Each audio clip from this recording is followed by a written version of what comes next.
कोई अगर हमारी सिख दीदी हैं तो सत श्री अकाल, प्रणाम और आदाब का तो जवाब मिलना चाहिए दीदी, फिर जवाब नहीं आया है। प्रणाम, चलिए बहुत अच्छा। इससे ये लग रहा है कि दीदी मन से सुनना चाह रही हैं या मन से सुन रही हैं। सबसे पहले हम अपना परिचय दे दें दीदी। देवदत्त जी ऐसे सब कुछ बता दिए हैं, लेकिन एक बार पुनः हम परिचय अपना देंगे। मेरा नाम रीचा है और हम आपके जीविका में ही जिला कार्यालय में बैठते हैं। तो मेरा नाम सभी दीदी को याद हो गया, क्योंकि बहुत सीधा साधारण सा नाम है रीचा। सब दीदी को याद रहेगा कि कौन बात की है यहाँ आके, रीचा दीदी बात की है, ठीक है?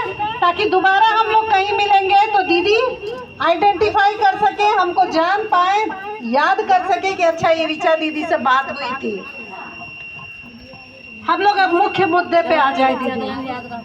हम कोई भी ऐसे शब्द का प्रयोग नहीं करेंगे जिससे कि जो कि आपके समझने में परेशानी हो, जिसको आप ना समझ सकें, क्योंकि हमारी दीदियाँ सुदूर क्षेत्र से आई हुई हैं, देहाती क्षेत्रों से भी हैं, तो हम उसी भाषा का प्रयोग करेंगे, वैसा ही शब्द आपके समक्ष बोलेंगे जो आपके समझ में बहुत आसानी से आ जाए। दीदी अपनी बात शुरू करने से पहले हम एक और चीज़ क्लियर कर देना चाहते हैं कि चुनाव आ गया है, विधानसभा का चुनाव 6 तारीख को है, देवदत्त जी बताए हैं, आप लोग से संवाद भी किए होंगे। बात शुरू करने से पहले ये बता देना बहुत आवश्यक है कि चुनाव का मतलब बहुत सारे लोग ये समझ जाते हैं कि ये किसी पार्टी से, किसी दल से जुड़े हुए हैं, शायद वोट मांगने आए हैं। तो ये स्पष्ट कर देना चाहते हैं दीदी कि जैसे आप जीविका की दीदी हैं, वैसे ही हम लोग जीविका के कर्मचारी हैं। हम लोग का किसी पार्टी से, किसी दल से दूर दूर तक न कोई वास्ता है, न कोई नाता है। सिर्फ एक आह्वान करने आए हैं जिसपे हम लोग अभी बातचीत करेंगे।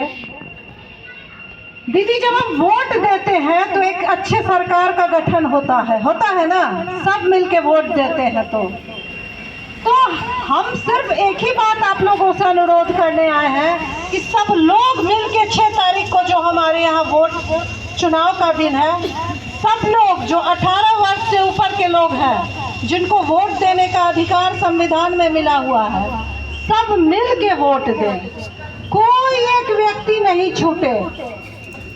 18 वर्ष से ऊपर के लोगों को वोट देने का अधिकार है, ये तो सारी दीदियों को पता होगा, क्योंकि बहुत सारे चुनाव में आप लोग वोट डालती हैं, चाहे पंचायत का चुनाव हो, चाहे लोकसभा का चुनाव हो, विधानसभा का चुनाव हो। ये दीदी बहुत बड़ा अधिकार संविधान में हम लोगों को दिया गया है। और ये भी बता देना यहाँ जरूरी होगा, उचित होगा कि ये पूरा मतदान जो होता है वो गुप्त मतदान होता है। आप ध्यान दीजिएगा कि जब आप अपने बूथ पे जाइएगा वोट देने के लिए, तो बाहर में कुछ भैया दीदी बैठे हुए होते हैं, पूरा दस्तावेज लेके, पेपर वगैरह लेके। आपका जो आईडी कार्ड है उससे मिलान करते हैं, उसके बाद आपको साइन करवाते हैं। साइन करवाने का मतलब है कि आपकी उपस्थिति हो गई, आप वोट गिराने वहां आए हैं। वहां तक तो आप सबकी नजर में हैं, लेकिन आप ध्यान दीजिएगा कि जब आप अंदर में वोट गिराने जाते हैं, जो वो डब्बा रखा रहता है, जो यंत्र होता है जिसमें अलग अलग चुनाव चिन्ह होता है, वहाँ कोई भी नहीं रहता है। हाँ, ये बना भी हुआ है। वहाँ क्या कोई रहता है? हमको आप जवाब चाहिए अच्छे से। कोई नहीं रहता है। मतलब कि आप किस पार्टी को, किस दल को आप अपना वोट देना चाह रही हैं, वो कोई नहीं जान सकता है। जान कौन सकता है?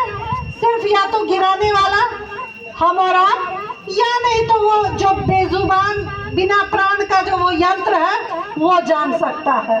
तो वो यंत्र तो बोल नहीं सकता है, उसमें खाली रिकॉर्ड होता है। तो ये स्पष्ट करना इसलिए जरूरी है कि कई बार हमारी दीदियां बहकावे में आ जाती हैं। कोई कुछ प्रलोभन दे देता है तो वो समझती है कि नहीं उन्हीं को वोट करना है। नहीं दीदी, ये गुप्त मतदान है। आपको ये बहुत बड़ा अधिकार लोकतंत्र में दिया गया है।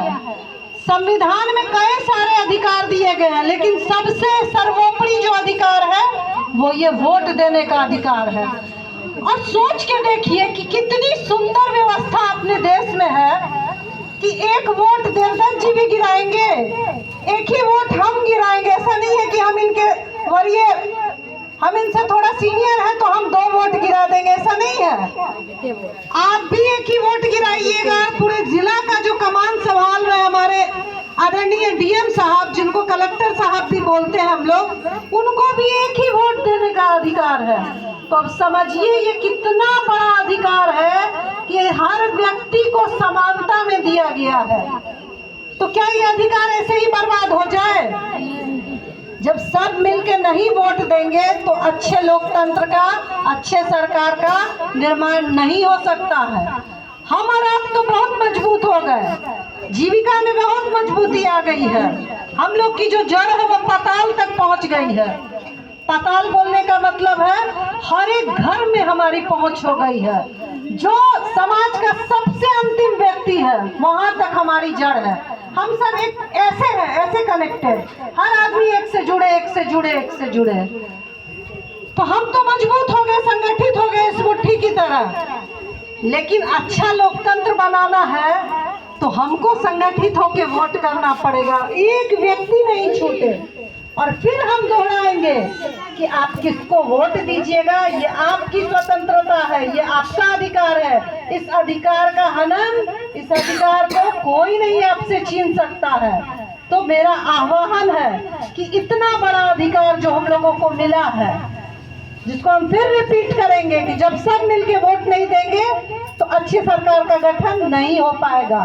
और इतना बड़ा अधिकार जिसमें हमको स्वतंत्रता है अपने मन के हिसाब से सरकार का चयन करने का, अगर उसको हम ऐसे ही बेकार कर दे तो फिर तो हम लोग थोड़े से भी बुद्धिजीवी नहीं है, बिल्कुल ना समझ व्यक्ति हैं हम लोग। हमारी जीविका की दीदियां तो ना समझ नहीं है, वो जानती है कि एक एक वोट का क्या वैल्यू है। तो हम आह्वान करेंगे आप लोगों से रिक्वेस्ट करेंगे कि आप खुद तो अपना वोट दीजिए ही, आपके परिवार में जो भी 18 वर्ष से ऊपर के हैं, आपके अगल बगल में जो भी 18 वर्ष से ऊपर के हैं, आपके समूह में, आपके ग्राम संगठन में, आपके संकुल स्तरीय संघ में जो कोई 18 वर्ष से ऊपर के हैं, सबको वोट दिलवाना आपकी और हमारी जवाबदेही है। चूंकि हम जीविका से जुड़े लोग हैं, हम ज्यादा बुद्धिमान हैं, हम संगठित होकर आपस में बातचीत करते हैं, हमारी समझ औरों से ज्यादा है, तो हमको खुद तो वोट देना ही है, अन्य लोगों को भी इस बात को बताना है। चूंकि देखिए दीदी, आपकी संख्या यहाँ 400 से 500 है, बहुत उत्साहजनक है ये संख्या, लेकिन फील्ड के सभी लोगों से तो हम संवाद नहीं कर सकते एक साथ। तो अब आप लोगों को ऋचा दीदी के रोल में आ जाना होगा, जो ऋचा दीदी समझा रही हैं, और गांव में जाके हर एक व्यक्ति को बताना होगा। एक आध चीज और हम आपसे आग्रह करेंगे, आपका ध्यान आकृष्ट करेंगे। दीदी, हम लोग बहुत मेहनत करते हैं और हम देखते हैं जैसे जैसे चुनाव का तिथि नजदीक आते जा रहा है, हमारी दीदियां बहुत मेहनत करती हैं। हमारी कैडर तो मेहनत करती ही है। थोड़ा सुन लीजिए दीदी, रोज हम नहीं आ पाएंगे आपके बीच, हमको सुनिए थोड़ा। हमारी दीदी बहुत मेहनत करती है, हम लोग भी मेहनत करते हैं, सबको जागरूक करते हैं। हम लोगों से ज्यादा आप लोग मेहनत करते हैं, घर घर जाते हैं, सबको समझाते हैं। लेकिन एक चीज थोड़ा सा ध्यान देने योग्य है दीदी, हमारे पुरुष लोग, जो हमारे भैया लोग हैं, जो हमारे चाचा लोग हैं, वो लोग तो रोजी रोटी के लिए बाहर रहते हैं, ये बात सबको समझ में आती है और ये सच्चाई भी है। लेकिन हमारी बहनें, हमारी माताएं, हमारी चाची, हमारी काकी, ये लोग तो मैक्सिमम हमारे गांव में ही रह रही है। बहुत कम महिलाएं हैं, बहनें हैं जो अपनी पति के साथ सुदूर रहती हैं, दिल्ली बम्बई, मैक्सिमम लोग यही रहते हैं, ये सच्चाई है। तो फिर दीदी, हम लोग इतना वोट के लिए प्रयास करते हैं, परसेंटेज हम लोग का नहीं बढ़ता है। 60, 62, 65 जाते जाते महिलाओं का प्रतिशत हम बोल रहे हैं, हम लोगों का दम निकल जाता है। इसका मतलब स्पष्ट है कि हमारे क्षेत्र में वैसी दीदियां हैं, वैसी बहनें हैं, वैसी चाची नानी काकी हैं जो घर में रह के भी अपना वोट नहीं डालती हैं। वो इस महत्व को ही नहीं समझती है, शायद उनको कोई समझाया भी नहीं आज तक। तो ये स्पष्ट है कि कुछ लोग गांव में रहते हुए उस दिन अपना वोट नहीं डालते हैं, क्योंकि वो इस एंगल से सोचते ही नहीं है, कोई उनको ऐसे बताने ही वाला नहीं है। एक तो इतना बड़ा अधिकार, ऊपर से 5 साल बाद आएगा ये विधानसभा का चुनाव जो 6 नवंबर को होगा, ये अब अगला आपको 2030 में होगा। हाँ 2030, 5 साल बाद। और हम अगर वोट नहीं दिए रहेंगे तो मेरा आत्मा गवाही देगा कि कोई अगर परेशानी होगी, परेशानी क्योंकि जीवन है तो परेशानी चलता रहेगा और विकास का कार्य चलता रहता है। तो हमको कोई परेशानी होगी तो क्या हमारा मुंह रहेगा बोलने का कि बिजली की दिक्कत है या सड़क टूट गया है या पानी की समस्या है, जब हम अपना वोट ही नहीं डालेंगे उस सरकार के